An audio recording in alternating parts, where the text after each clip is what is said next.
Hey everybody, what is going on? Serial Overdrive here, and today I'm playing the game Rust. What I'm going to be doing today is talking about 12 tips or tricks when it comes to building in the game Rust. And for the first tip, it's going to be about underwater bases. So if you want a secure base or something that a lot of raiders haven't run into before, take a section of water, place that in between your first door and a second corridor that's going to lead to your main base, and put a turret right above it.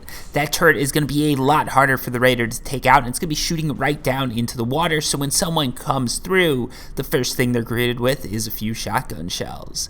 It's something that's a little bit different, something a little bit new, and if you play with this concept, you can do a lot of really cool things. Now, speaking about turrets, when you go to place any turret, any shotgun turret in Rust, what you want to do is you do not want to place that turret right up top where it's easy for a raider to shoot. You want to place it under something. So if you have a drop down into your base, and you can place it under a shelf. So if you see here, I've got that main entryway put up by about a half wall. Under that main entryway in that space, I can put a turret down, and if you put that turret on the ground, you can also place a half wall to protect the turret from grenades and rockets. It's not going to fully protect your turret, but what this is going to do is it's going to take some of the damage. That wall is going to take some of the damage, so it's going to be a lot more expensive for a raider to destroy your turret, and it's going to be just a little bit more annoying for them. And as you can see, that turret, when placed like that, still has the perfect shooting range to go and kill you.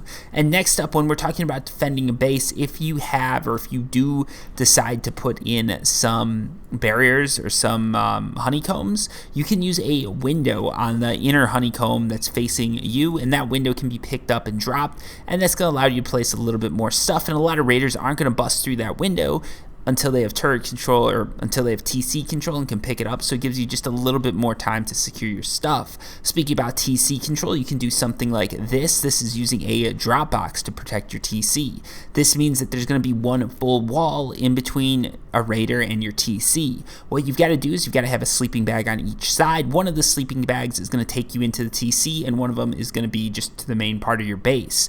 Now, the big downside here is if you do place a sleeping bag and then you somehow destroy it, you can't get into your base. So make sure that sleeping bag's never destroyed. Next up, when it comes to defending your base, you can see right here I did that cross on top.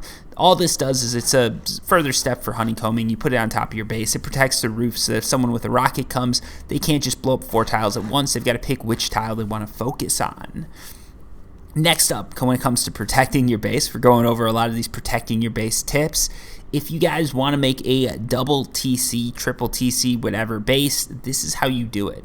So this concept works on the fact that a TC is going to take over as much land as it can around it, and it's going to have a little buffer zone between its last sort of building block, or the last block attached to it, and where another player can start building. So what you do is you use the advantage that you can build in this TC that you already have at your base.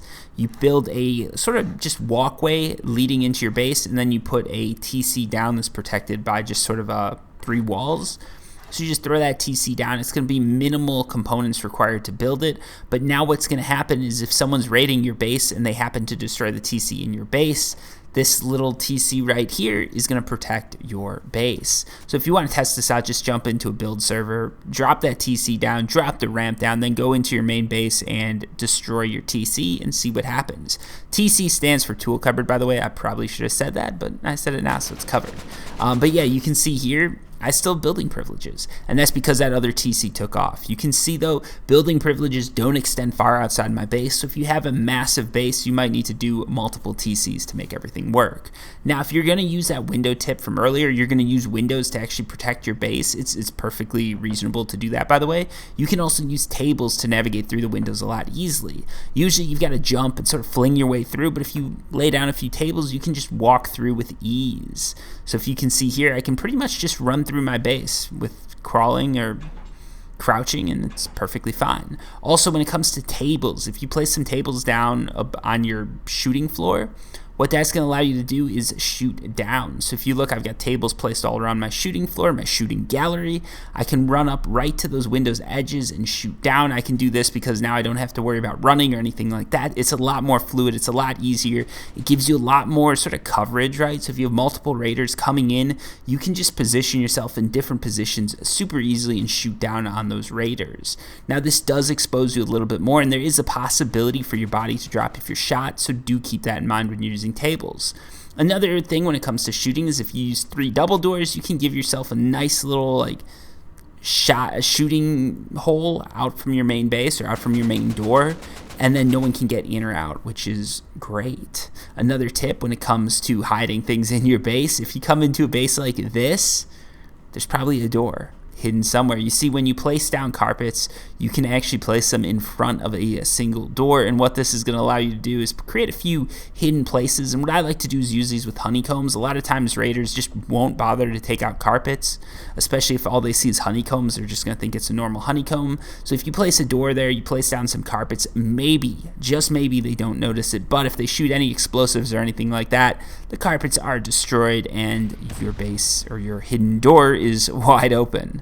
But it's better than nothing, and some people do avoid this. Also, when it comes to hiding loot, my last and final tip, and maybe one of my better tips, is going to be that you can hide satchels underneath furnaces. So you can see right here, I place down a satchel. If I take a furnace out and place it down like this, no one can see that satchel. So this is a great tip if you have a furnace that's located in an area that you sort of have control over. A player can't pick up that furnace other than you because you have build control there, and you can hide your satchel underneath. So it's a great way to just hide a few things in case you need some sort of bug out bag, or if your base is raided. It's another great thing that you can just have a little bit of gear sort of stashed away there. Also, if your base does have a little bit of floor or a little bit of ground in it, that furnace, which means you're going to have a nice little kit sitting there ready to go when you log into a base that's completely wiped. It saved me a few times. Every now and then my base will get completely wiped.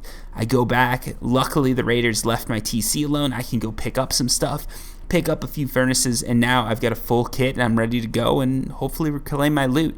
Anyways, those are 12 building tips for the game Rust. Hopefully this video did help you guys out. If it did, make sure you leave hit the like button, I guess. That's what I'm trying to say.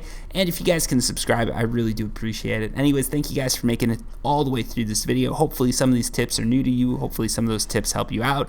And there's going to be more to come, so stay tuned. Anyways, thank you for watching, and until next time, peace.